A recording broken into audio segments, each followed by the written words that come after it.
عايز اوجه رسالة لأم القمصان والفانيلات والجواكت والكلوتات المعرصة اللي بتطلع تطبل وتشجع الباطل، تشجع الفجور والفسق، وتشجع الزنا، زنا المحارم بالأخص. وليه محامية بلا قرف.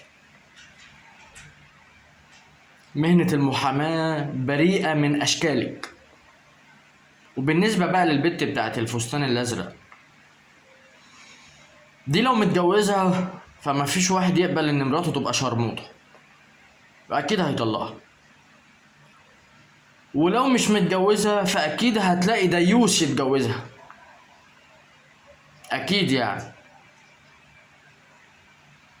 والعاهرات في مصر بتعرف ازاي تغفل الراجل وتتجوزه عادي جدا. وهي دي مصر، وتحيا مصر.